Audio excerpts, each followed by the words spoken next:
What's up, y'all? We are back. This is episode 7 of the San Diego Padres Out of the Park Baseball 25 series. We're here right where we picked off last episode. I think I'm going to go through with this trade. A lot of additions and changes to the trade. So the bulk of it's still the same. Campusano, Drake Cronenworth, Terso Ornales, and Yuki Matsui. Also throwing in this guy, Dylan Nedved. Pretty much nothing prospect, 25 years old. And we're going to get 7 guys back. Ron Marinaccio, who's probably the prize of this return, although he didn't even pitch in the majors, walked 5 guys per 9 in AAA. Jeter Downs, good depth in the middle infield, has a bunch of option years. Anderson Munoz, pretty interesting arm. Could be like a long man or AAA depth, whatever the situation may dictate. Nick Birdie has 3 option years left. High stuff guy. Really struggles with the control, though. Anthony Siegler, good. Probably will be our backup catcher coming into the year. But he's about a league average hitter in AA last year as a 25-year-old. Could be something. He has a good eye. And pretty decent defense as well. Danny Watson, a 24-year-old pitching prospect. I really like him. He played mostly in high A last year, a little bit in AA. Probably where we'll start him this year. And then Nelson Medina, kind of just a throw-in guy with speed. Can play some outfield. Only played a couple games in AA, mostly in high A last season, but hit well at that level as a 24-year-old. So, AJ Preller doesn't love the trade. I don't love the trade, but I think it's the best option long term with our finances and where we stand.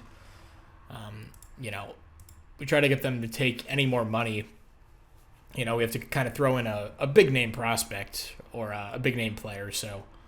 Or Hunter Renfroe, who's making nothing. I'm not giving him up for that.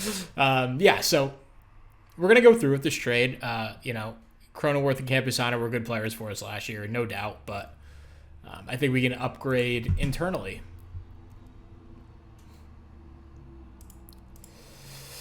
So the fans don't love that we let Campusano go, but he'll do well for New York, I'm sure. He has a bunch of years of control. He's just going to get too expensive for us in our current state. And we get rid of Cronenworth and, get some players back. Nothing crazy, but, Marinaccio can play into our bullpen this season. Jeter Downs can, come up if we need a middle infielder. Anderson Munoz, pretty good pitching depth, I'd say. 26 years old. He'll be in AAA. Nick Birdie, same story. Bullpen arm. Anthony Siegler could make an appearance on the Major League roster opening day. Danny Watson's a guy I really like. He'll start the year in AA, I'm sure. And then Nelson Medina, another guy in AA. So some upper minors depth, and we shed some salary in Cronenworth, Campusano, and Matsui. I think we're still in a really good spot. Long term, if we decide to go that long. The glitches and the bugs have kind of had made the save really tough to play. So I don't know if I'll go past season 2, but theoretically or hypothetically, if we were to go deeper, we would have more flexibility. So I'm going to play this like a long-term save, even if we don't go that far. First base, we kind of had some internal options. Nathan Martorella, he's out for 6 months. That brings him about May or June return time, probably June. But he played well on a small sample size. And we have Robert Perez down here, who's a righty platoon guy we can put with him. And we have other guys like Jacob Marcy you can fill in. Josh Mears, who I want to get some time. He could play a little bit of first base, so maybe we'll teach him first base in spring training. So I think we'll be just fine at first base. And then catcher, obviously, we have Ethan Salas coming, so he'll take over that spot as soon as he's ready. Not going to rush him, though. We could, since free agency has started, we can, at least look at what they have to go for a backup catcher. So, Grandal, coming off a pretty good year for Pittsburgh. After a couple disappointing seasons for Chicago, he's definitely an option. Christian Betancourt, probably not the defense that we want, but, he's a player, I guess. He's a body to put back there. Travis Darno, really cheap guy. He'd be a good guy to bring in. Pretty good defense. A little bit older. He's cheap.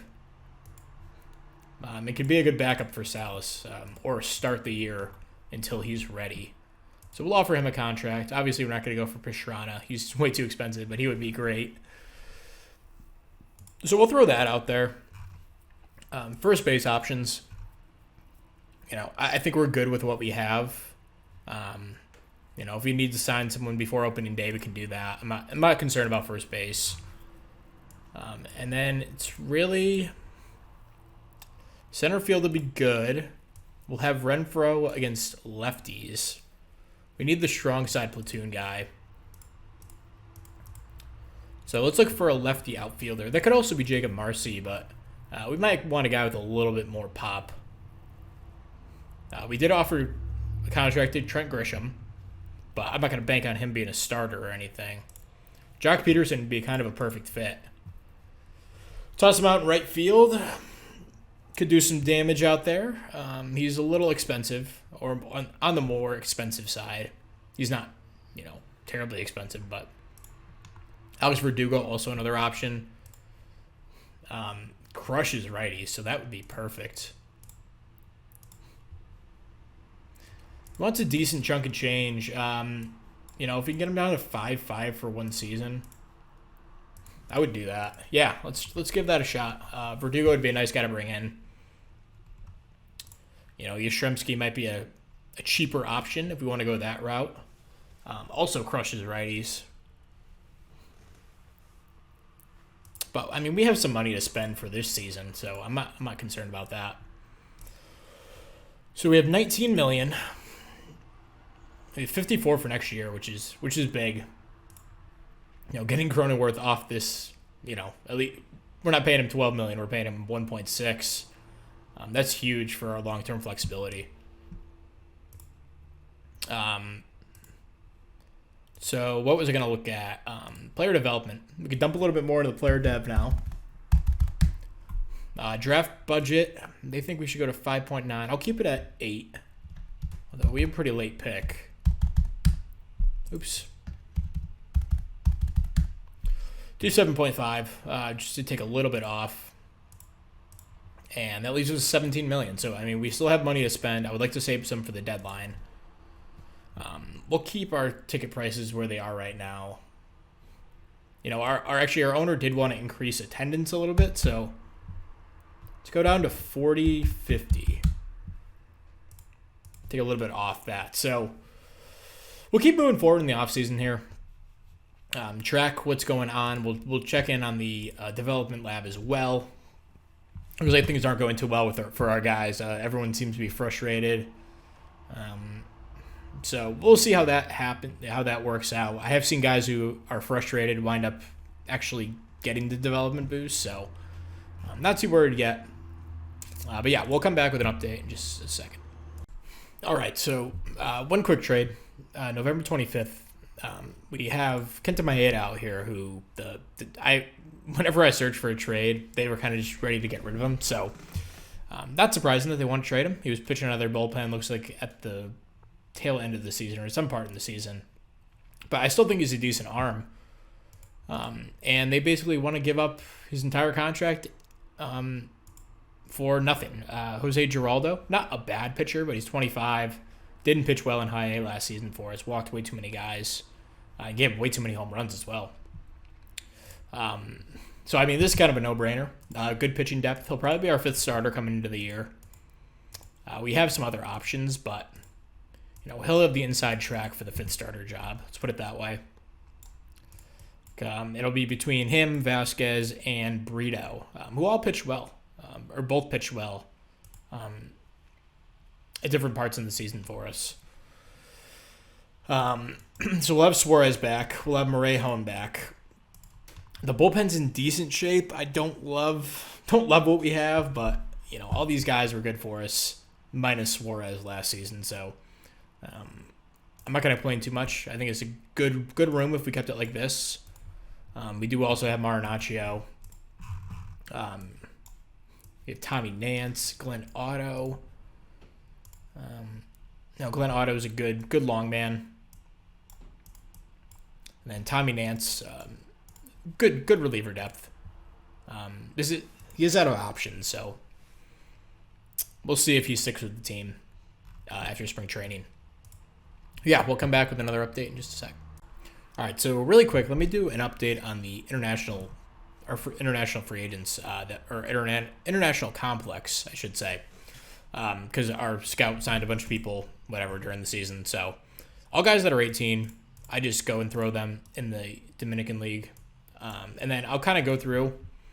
Like this guy's 20 everything. I'm not going to call him up yet, but I think like Luis Aguilar, he could pitch in pro ball, so we'll promote him. Another guy, Aquino, a little bit more borderline, but I'll throw him in the Dominican League as well. Castillo, only 17, but I'll throw him. This is a guy I would not promote yet. Probably wouldn't promote him. Not a bad player here. We'll throw him up. I'll wait on Navarro. We'll wait on Salcido. I'm just going to stop trying to pronounce their names because it's not going to go well.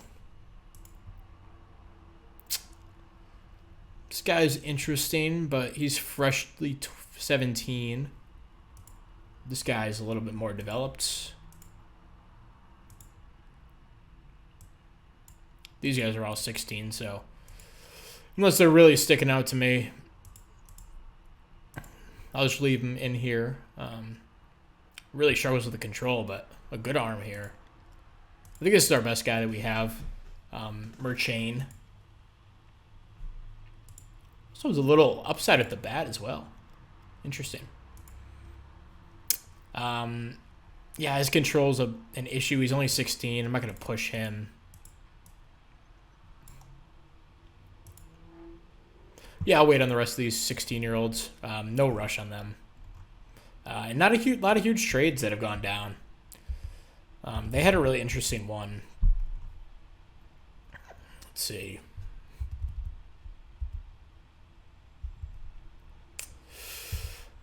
If I can find it. Horace Soler got traded with a bunch of cash. And that guy. Oh, for that guy. Okay. Brooks Raley got traded.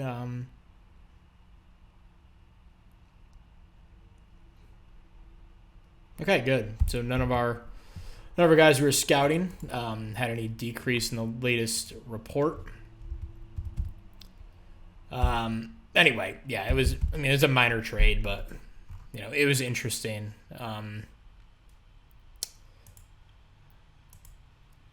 Oh yeah, it was this one. So Tampa Bay gave Chandler Simpson, one of their top prospects, number 99 in baseball. Didn't produce too well in AAA, but hit well in AA. Pretty much an all-contact speed profile. But they traded him for this guy, Hayden Dunhurst, who really interesting catching prospect. Durbin Beltman, who feels like in OOTP 24, he always became a good pitcher. And Jared Dickey. So this is a little trade that went down. Some guys in the trading block that are interesting. Kyle Tucker's out there, but they want a king's ransom for him. Zach Gallen recently added. It actually doesn't look crazy. How much is he making?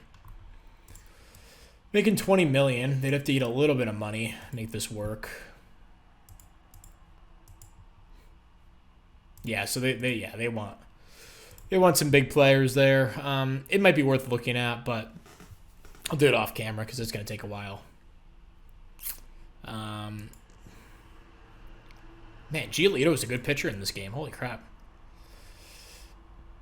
I mean, he pitched well for Chicago, but Cleveland and LA, he was garbage.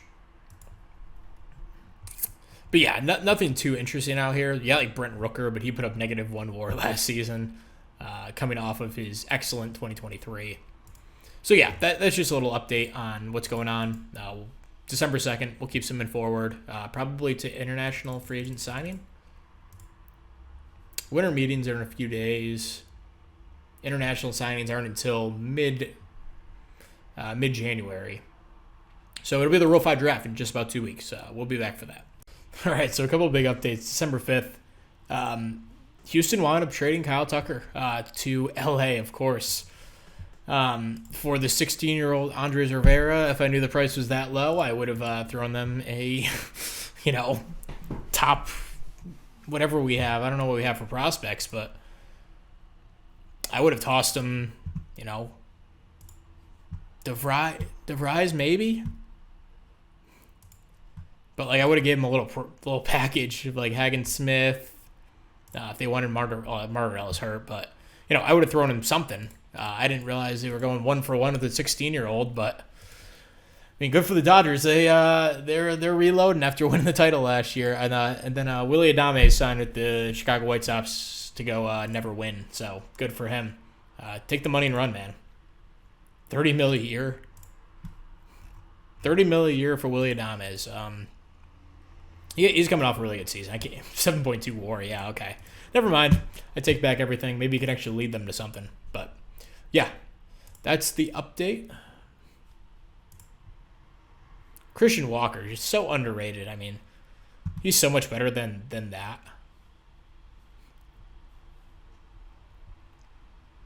I'm intrigued. I'm intrigued by Christian Walker. He would kind of be a nice fit.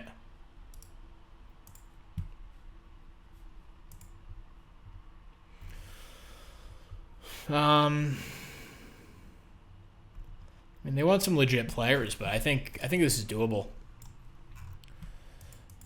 So let's go to our AAA roster. They probably want Jacob Marcy. Not really a guy I want to give up. I like him as depth. Corey Howell, you interested in him? 26-year-old? Yeah, I didn't think so. Cal Mitchell? Yeah, no. We'll revisit that maybe some other time. I'm not in a rush. I'm not going to overpay for Christian Walker. Love him, but Jose Miranda, wow. He didn't even play in the majors last year. It's wild. They traded him for pretty good prospect. Oh, and him for Tyler Holton. Wow, okay. All right, we'll come back a couple days for the Rule 5 draft. All right, we're here at the Rule 5 draft, but just really quick before we get into that, let's go through what's happening around the league because there's been a ton of movement. Biggest fish to be caught was San Francisco landing Juan Soto. Pretty affordable deal, for $325 million over 8 years. Coming off a big year in New York, not surprising. He got paid a ton, and the Yankees wound up signing Blake Snell to a massive deal and giving out some extensions. Probably why they couldn't afford to re-sign him. Hopefully it doesn't happen in real life.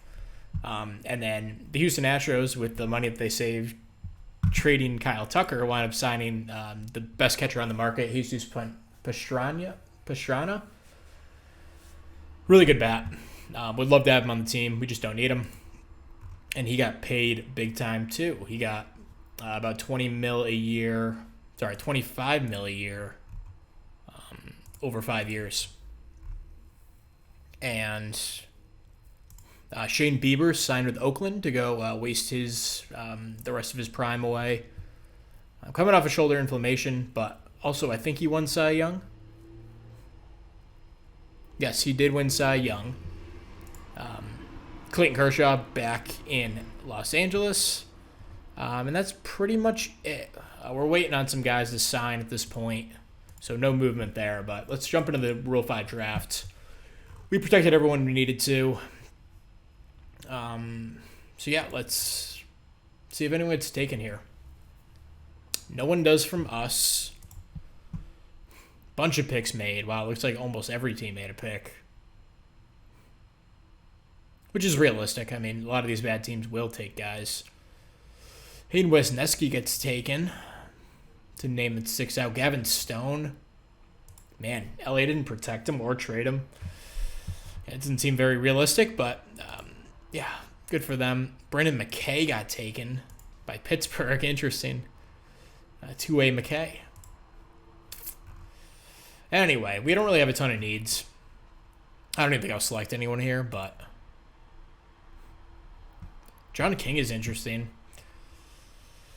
Pitched in AAA mostly last year. Doesn't strike anyone out, but also doesn't give up the home run ball. His control is probably better than 3.2 walks per 9. Could have just been frustrated. That's why he sucked. But he's 30 years old. Probably not a ton of upside there. Will Banfield would be a nice backup catcher. Again, I don't think it's a guy Marlins would necessarily leave unprotected, but he didn't hit too much in AA or High A last year. So it's not crazy, but Will Banfield, definitely a guy I'm looking at. My criteria is typically around 24, 25 is the cutoff. They need to be older than that for me to take them.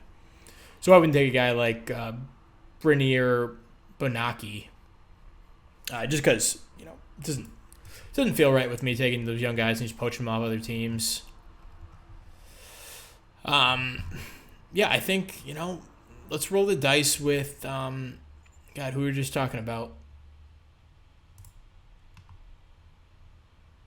I don't even remember. It wasn't John King. It was Will Banfield. Yeah, because we need a catcher. He's 25. Let's take him. We'll just send the rest of the draft because I'm not going to take anyone else. Complete draft. There we go. And someone got taken. Anderson Munoz got taken. A guy we just traded for from the Yankees. Not a huge loss. He's 26. He would have been a nice guy to keep in the system, but I didn't want to add him to the 40. I guess in hindsight, maybe I just should have, but we only have 32 guys on our 40-man, so maybe I should have just added him, but whatever.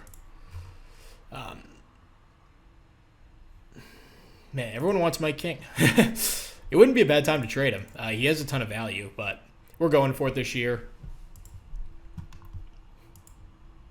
They really think this is a hell yeah? Heck yeah. Sorry. There's a lot of good players here, but I don't know. That doesn't make any sense. So we'll come back when we maybe have some signings at some point.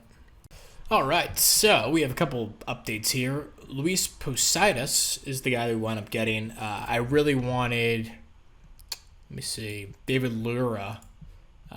Huge bat profile, potentially, but he's 16. And the Dodgers, or the Tigers just, I guess he wanted to go there, so whatever. To wind up settling for Luis Poseidas, who I still really like. I think there's plenty of swing and miss to his game. But maybe we could work on that in the lab. We have high work ethic and high leader to work with as well. He's 18, so he's a little bit farther along, theoretically. We picked up him, and then also let me see, where was this?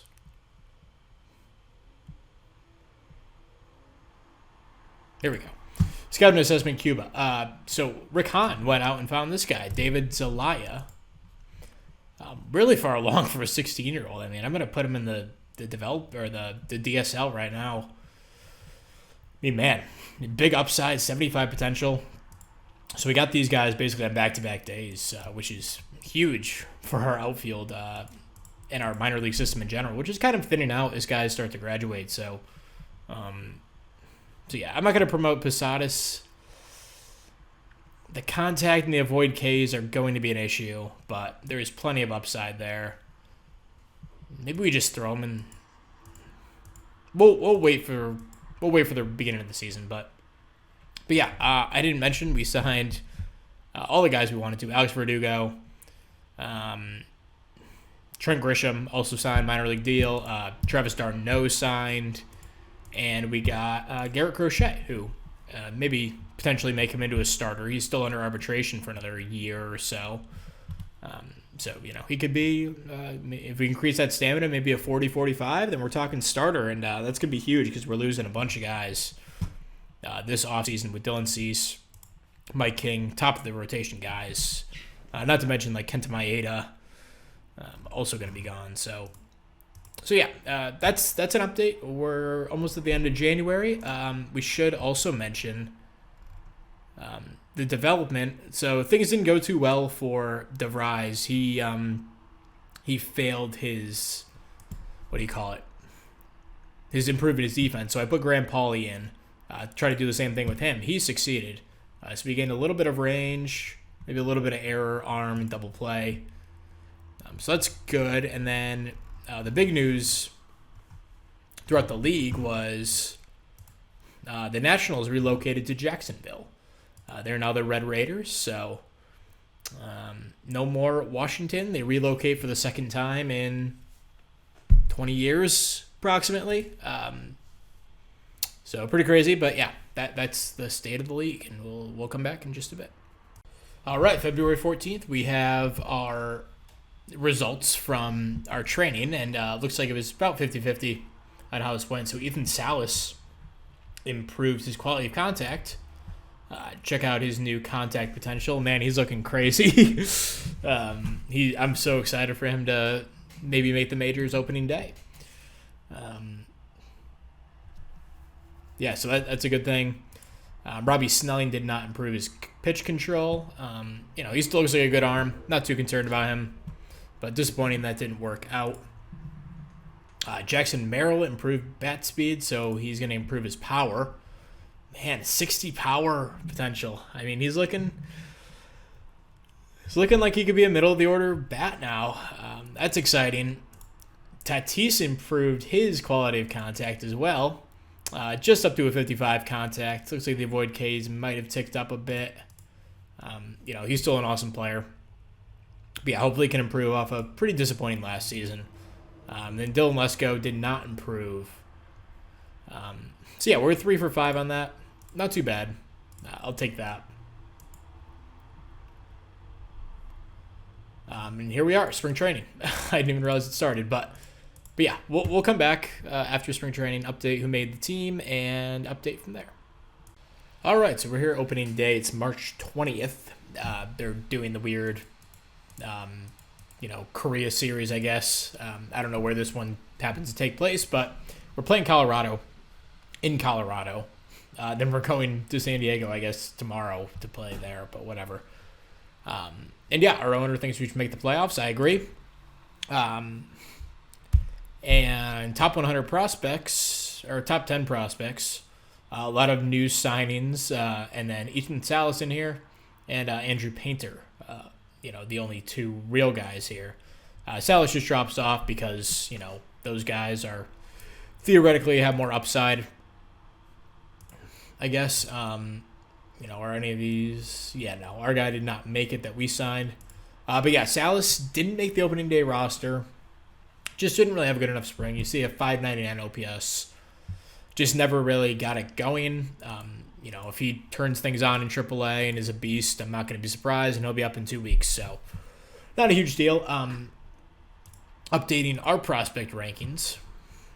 We have Salas at number 7. Posadas slots in at number 26. Sorry.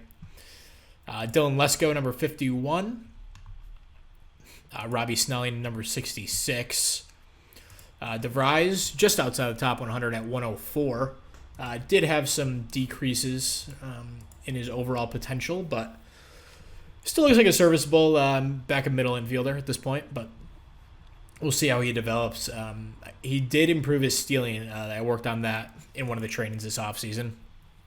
And then Zelaya, our other guy that we signed, our scout found, he's number 154. Outside the top 200, Robert Perez, Jacob Marcy, Nathan Martorella, a couple guys that are pretty much in the majors. They're, next guys up, you can call them. Hagen Smith, who was a first-round pick last season, did see a drop in his potential just slightly, but still looks like a good arm. Joshua Mears, a guy who's knocking on the door as well. Homer Bush, I would have loved to see him play in spring training, but he tore his ACL at the end of last season, so did not participate in spring. And then, some other guys, notably Tanner Witt, second-round pick last year. Maybe not quite the pitcher we thought we were getting when we drafted him, but could still be a decent back-of-the-rotation arm or something. Henry Baez is a guy I'm also interested in. 22 years old, pitched well in rookie ball and A-ball last year. you have an injury? Feels like... No, he didn't. Yeah. He'll start the year in high A. I think he's good enough to play there right now. He can honestly play in Triple A probably right now. But we're going to take it slow with him. But yeah, let's hop into this opening series. We went 9-12, and then probably some ties in there in the spring. So yeah, we'll have Musgrove and Cease in this series. So game one, Musgrove against Nick Pivetta, newly signed by the Rockies. Really good arm, man. I don't know how he didn't pitch well for the Yankees last season, but whatever. Then they'll have Kyle Hurt in game two. Another nice arm. Okay, so the Rockies stockpiling some guys. They claimed them off waivers this offseason. So game one, Trent Grisham is not under 40, man. Oh, yeah, I didn't even go over who made the team. So, yeah, our catcher is going to be Darno and Banfield, for the time being. We have Graham Pauley playing some first base this year. So taught him in spring.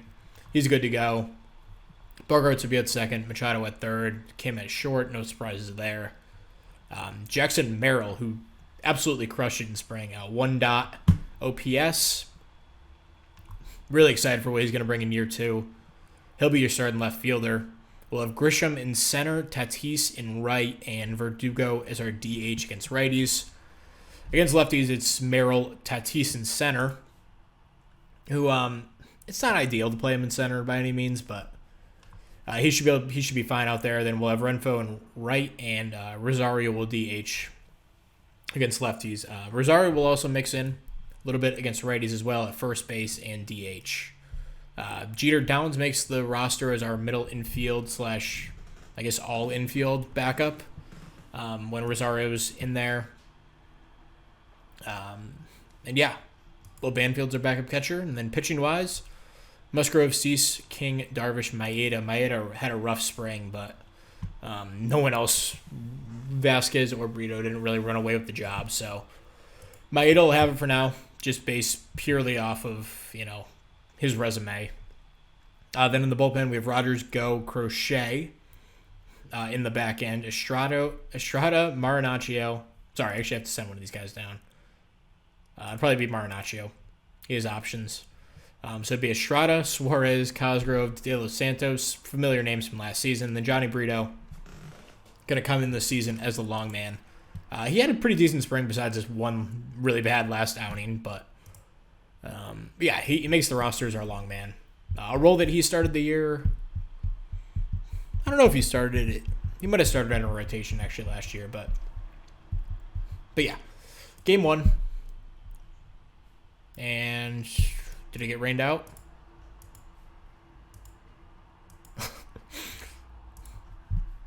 All right, looks like it got rained out. And Miami claimed Tommy Nance, a guy I didn't really want to lose, but couldn't find a spot for him on the team. So he'll head to Miami. Good luck there. So real opening day. I guess we'll just have a one-game set against Colorado. Then we lose 5-4. Machado drove in a pair. Cease, not a great start. Did we just not play? Oh, okay. It got rained out. So after a little into 2 innings. So I don't know when we'll wrap that one up. That came up, but we will see. Maybe it'll be before opening day. I've never had this happen before. Jay Groom. He's out of options. Damn, that sucks.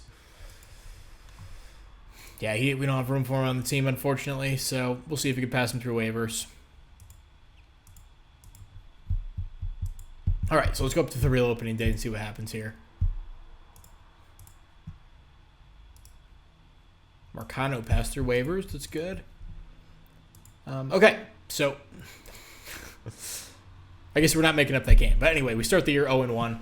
We'll stop the episode here. Thank you very much for watching, and we'll see you guys next time for the first part of the season. All right, bye.